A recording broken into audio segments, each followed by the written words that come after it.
And Jordan Burroughs is back at the Olympic Training Center, I believe the first time as an Olympic gold medalist, yeah, right? I haven't been back since July, man. It's been a long time. And just what's it like to be back and training again out here? Oh, it's awesome. You know, I miss the guys, you know, all the Olympians, the rest of the national team here back in training, you know, trying to get geared up for the new year. You know, it's a new year. 2012 doesn't really matter anymore, you know, so I'm just gearing up towards winning another gold medal in Budapest, Hungary.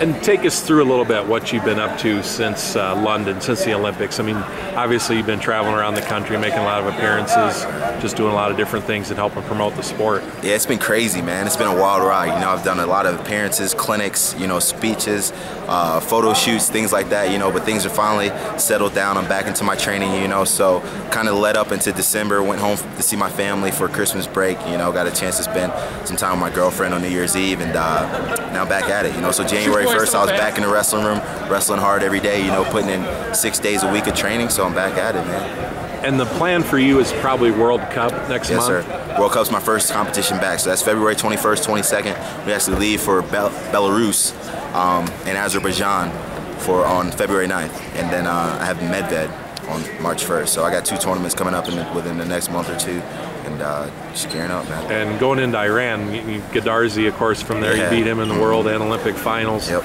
A great wrestling country. I mean, just what are your thoughts about going in there to compete? He's a stud, man. You know, I know he wants to beat me. You know, he's been a silver medalist 3 years running. You know, so this is an important opportunity for him to get the chance to not only scout me, but, you know, get a good feel and hopefully beat me this time, you know. But every time I step out there on the mat, I expect to win. You know, so I'm not going to step out on the mat unless I feel I have adequate enough training. I feel good now. You know, I've been wrestling with a bunch of big guys, 84-kilo guys to stay sharp, and going to get it done, man.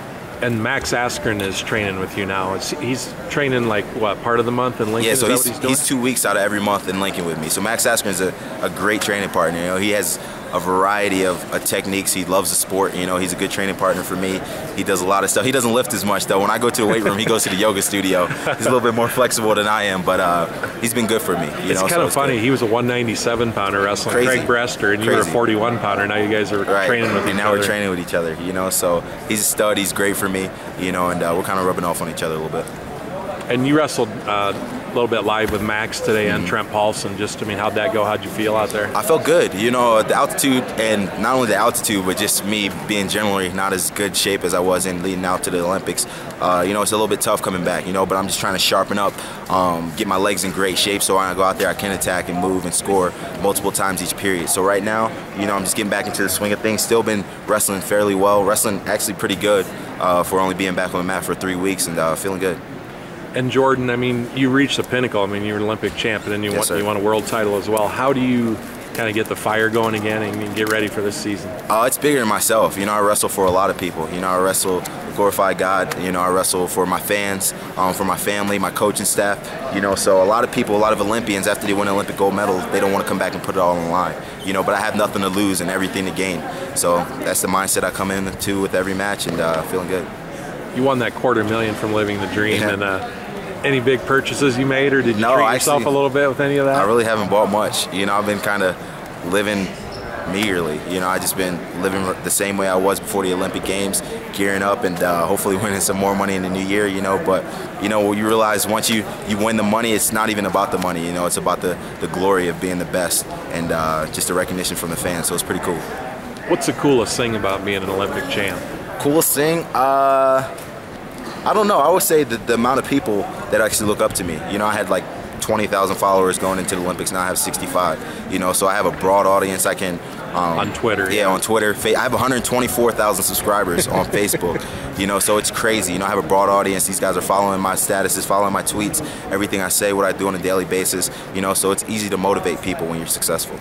And I asked you about this earlier, but who have you met? I mean, there's people that you've met. I actually met Ryan Lochte yesterday. He was here training for camp, you know, so he was in the weight room, not lifting as much as me, but he was a pretty cool dude. You know, we took time and took a picture together. So I've met a variety of famous people, and it's been pretty sweet. I'm still a fan. You know, I got to remind myself that I'm a pretty cool athlete too. You know, but I'm still a fan, so I'm always asking for pictures and autographs when I meet cool people. And what kind of message does it send? You're back. Jake Varner's talking about coming back. Travell's back. Coleman Scott.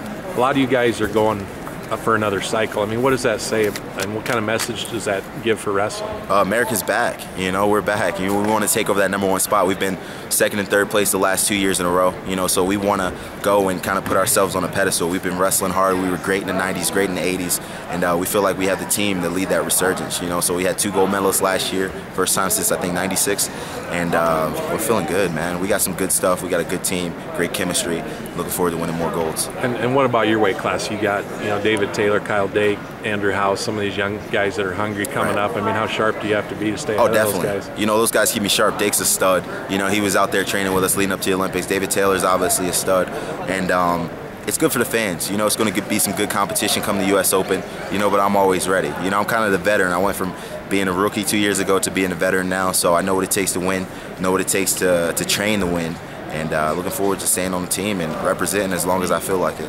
And then last thing, still training in Lincoln, yes, working sir. out with a lot of the college guys, and then Max, of course. I mean, just how do you like training in Lincoln? Obviously, it's worked really well for you. Oh, it's a great training situation. You know, I have Coach Ursland, obviously Manning and Snyder. Those guys have been there with me since day one. Max coming out now, you know, 2 weeks out of every month has been awesome. And we got a young team, but we're hungry. You know, we got a lot of good young guys. Robert Kokech, 74, James Green, 57, Josh Heenan, 84. A lot of guys to train with, a lot of guys that give me different looks and just keep me sharp, keep me on my toes, and remind me that I'm happy to wrestle freestyle now. Made me think of one more. You're doing a lot to promote the sport and help people with the platform you have being a gold medalist. Talk a little bit about that. Oh, it's been awesome. You know, wrestling, people say wrestling's a dying sport, you know, but I went to Tulsa Nationals this past weekend, and like 1,200 kids just wrestling in a midget tournament, you know, so it's awesome to see just on a grassroots level how much wrestling has grown, how much people are excited about the sport. You know, I see people wearing all I see is gold shirts and Jordan Burroughs singlets. You know, people are excited, you know, and that's because we're winning now. So people not only see the realization of all their goals, you know, me and Jake Varner are what these kids dream of. They want to be Olympic champions. They want to be NCAA champions. So when we go out there and accomplish our dreams, they see it, they think they can do it, and they want to go out and achieve it. So more guys are starting, more guys are enjoying it.